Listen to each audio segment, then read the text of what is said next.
اس new world order کو اگر کوئی ریزسٹ کر سکتا ہے تو صرف یہ خطہ،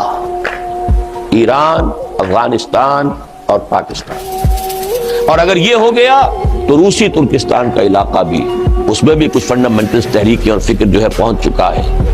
لیکن ان کی چونکہ برین واشنگ بہت زیادہ ہو چکی ہے، لہذا انہیں وقت لگے گا، ابھی آسان کام نہیں ہوگا۔ مجھے بتایا گیا، میں تو ٹیلی ویژن نہیں دیکھتا، B B C television نے میرے کسی خطبہ جمعہ کے حوالے سے یہ بات کہی ہے، a danger signal for the West, میری اسی تجویز کو کہ ایران، پاکستان اور افغانستان کا ایک بلاک بننا چاہیے۔ انہوں نے کہا it's a red signal for the West, danger signal for the West. یہاں کے لوگوں کے کانوں پہ جوں نہ ہل رہی ہو، انہیں معلوم ہو جاتا کیا میری حیثیت ہے، میری کوئی جماعت ہے، مٹھی بھر لوگوں کی ہے، کوئی حیثیت نہیں ہے میری، لیکن جو بات میں کہہ رہا ہوں اس کی جو اہمیت ہے وہ ان کو معلوم ہے۔ ایران کا گھیراؤ ہو رہا ہے، ٹارگٹ نمبر 1 ہے۔ کسی بھی روز آپ سنیں گے کہ کوئی سٹرائک ہوا ہے، اس کی جو بھی ایٹمک انسٹالیشنز ہیں وہ تو پہلے بات میں ختم کر دیں۔ اوپنلی انہوں نے اپنے بجٹ کے اندر $20 کروڑ کی رقم جو ہے، اوپنلی، کوئی ڈر نہیں ہے اب انہیں، بائی پولر ورلڈ تو ہے نہیں، یونی پولر ہے، ہم ہی ہم ہیں، ہم ہی ہم ہیں، I am the monarch of all I survey، تو سچ بولنے میں کیا برائی ہے۔ اب ہنری کیسنجر صاحب نے بھی سچ بول دیا کہ سن 71 میں ہماری اپنی پالیسی یہی تھی کہ پاکستان سپلٹ ہو جائے،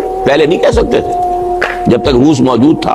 USSR انٹیکٹ تھا، اس وقت تو اندیشہ تھا کہ پاکستانی ناراض ہو کر ادھر نہ رخ کر لیں گے۔ اب کیا ہے، سیاح بھائی کوتوال اب ڈر کا ہے گا۔ اسی طرح کھلا $20 کروڑ ایران کی حکومت کا تختہ الٹنے کے لیے، اور وہ باتیں جو کبھی اسلم بیگ نے کہی تھی، وہ اصل میں اسلم بیگ صاحب کی نہیں تھی، وہ بھی کسی ایک